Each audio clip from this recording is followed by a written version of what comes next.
Okay, so my name is Clarissa. I am the author and creator of Sage Does Pilates. This is a book geared towards 2 to 7 year olds who are interested or want to know more about Pilates. This is a great book for teachers, educators, parents, or anyone that knows small children and wants to introduce movement to their everyday activities. I'll begin.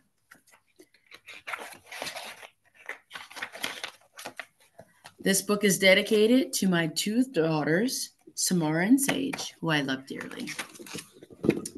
A few tips for when doing this book. Make sure that you have on comfortable clothes. You can either have bare feet, non-slip socks, take breaks as needed, and take your time doing the exercises. All right. So the first page. Hi, my name is Sage. My mommy and I like to do Pilates because it's fun and we get to play together. And my daughter's name is actually Sage. And this is what she looks like. And this is what I look like. This is me and her. Imagine you are a butterfly flying from flower to flower. Lie down on your back, knees to chest, and move your arms up and down like a happy butterfly. This exercise represents the 100. So, what that would look like if you have students in your class, you'll lay down, you'll have them lay on their back, their knees are in, and they're flapping their wings like a happy butterfly. And they can go ha, or flap, flap, flap, flap, flap. Okay, that would be the 100. All right, next one. Imagine, and my little one is here, Samara is here. Imagine your leg is a crown. Draw a big circle with your crown, lie on your back, and make a circle with your left leg and then again with your right leg. This exercise represents the one leg circle. So, what that would look like, their knees can be bent. They bring one leg up like a crown. They make a circle, big circle, and reverse the other way. Or, as I wrote in the book, they can make a circle with one leg, one direction, and then switch. Make a circle and switch. And you can have them pick up the tempo. You could have them make a nice big circle, nice and slow. And then the same thing, you could go really fast, and then you want to just cue them to make a nice big circle, all while keeping your hips still, like they're pressing down onto the earth. And that is how you could cue one leg circle to a child. Okay. Imagine you are an armadillo rolling into a tight ball. Start seated and bring your knees to chest. Holding onto your ankles, count to 5. For ages 4 and up, have them roll back like a ball, keeping chin down, then rock back up. This exercise represents rolling like a ball. So, if they're under 4, you could just have them go like this and balance, or keep their feet onto the floor and just hold it here. And so you felt tight, can you give yourself a nice big, big, big hug? And then relax. For 4 and up, you can maybe have them hug themselves and then they can roll back and up like an armadillo egg. Or you can even cue it like a ball of yarn or like a basketball rolling back and up. That's always usually a fun one too. But kids love animals, so try armadillo egg. Or armadillo, rather. All right. Next one. Imagine your legs are like scissors, cutting through paper. Lie on your back and hold on to your right leg. Pause. Then switch. Do this a few times with each leg. This exercise represents scissors. So you could have them lay on their back. One leg is up. Hold on to one leg. Straighten the other. Pull, pull. And they switch. Or they can say cut, cut. and switch. Or they could just go switch, switch, switch, switch, switch. Who can go faster? Boom. Who could go slow? Again, with kids, it's all about making everything a game. So go up tempo, go down tempo, change the speed. Okay, next one. Imagine your hands can chop wood. Sit down and open legs like a V. Move your left hand over to your right leg and say, cut, cut. Then move your right hand to your left leg and say, cut, cut. This exercise represents saw. So, very simple and effective. Make a V. And already the kids will know because they can, at that point, especially if they are in kindergarten or 4 or, a little older, they can make a V. Otherwise, you can just move them physically and separate their legs a little bit. Then with this version of saw, you don't really worry so much about the back palm. They can put one hand down onto the floor. They can take one hand, reach over to the opposite leg and go cut, cut, cut, and up. And I wrote that in the book. Cut, cut, cut, and up. Whether their feet are flexed or pointed, it doesn't matter as long as you're just getting some spinal rotation and some movement in their body. That's really what it's about. Cut, cut, and up. All right? All about that free movement. Next one. This is one of my favorites. Imagine you are a baby swan looking for its mommy in a lake. Lie down on your stomach and lean on elbows. Lift your head up and look towards the left and say honk honk. Look towards the right and say honk honk. This exercise represents swan. So you could totally, as I said in the book, all right, they're on their elbows, their head is down, kind of like a baby. They lift up from their heart.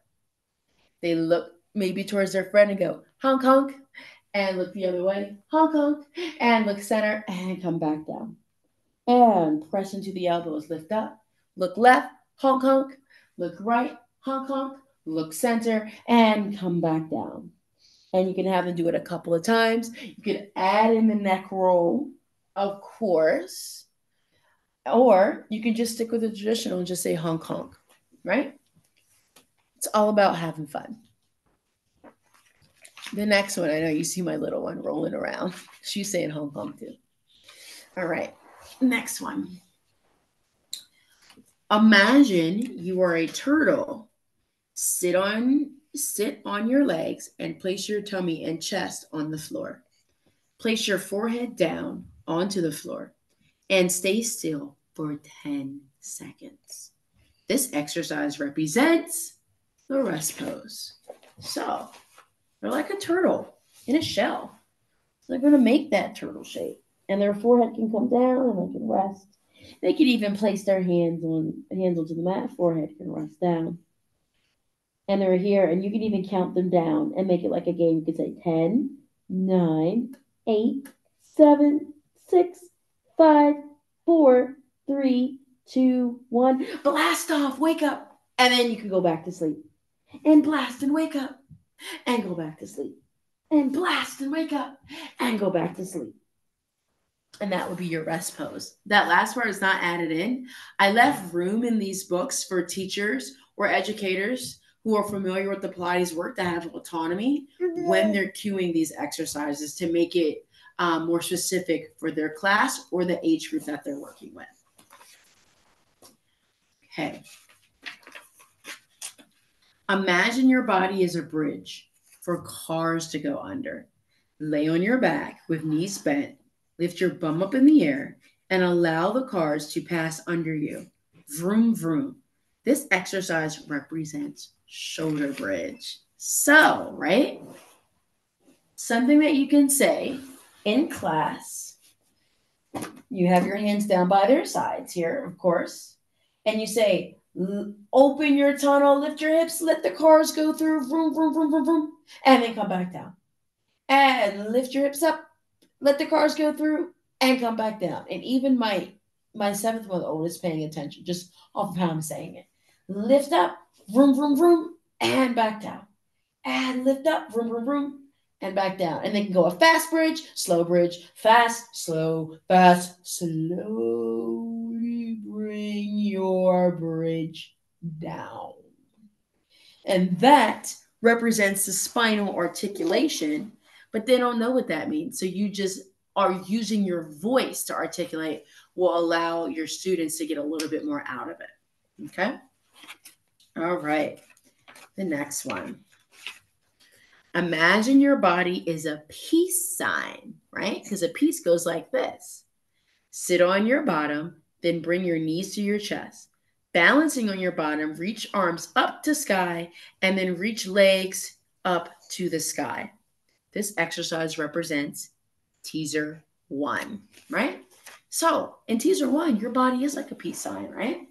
So they're on their butt, as I said. And for students, they can totally just pull their knees in, and you can have them balance right here and then say, let's play a game of Simon Says. Bring your right arm up, bring it down. Simon says, bring your left arm up, bring it down. Simon says, right, down, then left. Oh no, Simon didn't say. Or you can maybe, again, explore tempo and extend or stretch one leg up towards the sky and then bring it back down. Stretch the other leg up towards the sky and bring it back down. Stretch one leg, stretch the other one, and say peace. And then bring it back down and rest. And that is how you can make it fun and make it accessible to students for teaser. Right, Samara? Yeah. She's currently doing swan dive, as you can see. Okay?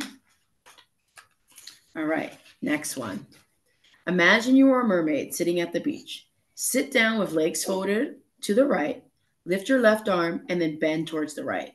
Blow a kiss to your mommy, and then change sides. Okay? This exercise represents mermaid. So as I said, your knees are bent. All right? One arm goes up, you lean to one side, you can come back, mwah, blow a kiss to your mom, and then you can switch.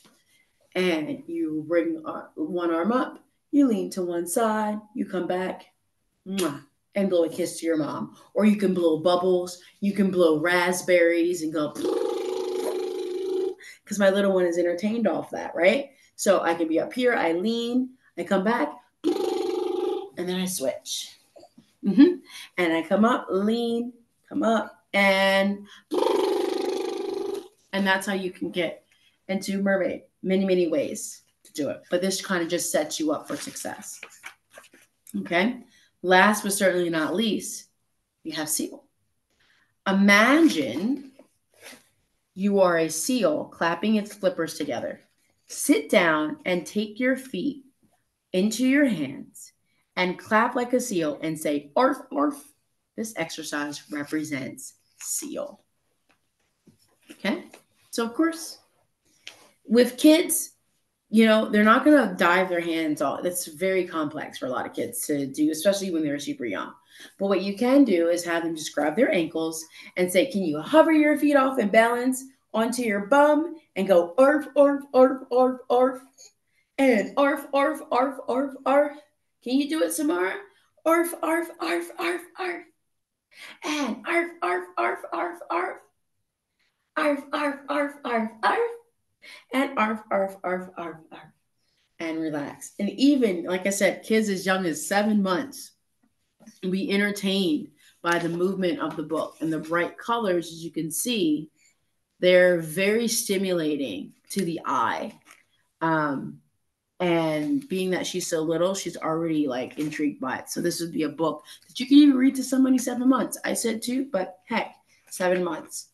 And then last but certainly not least, I left a little section for kids to color. And they can color this last page.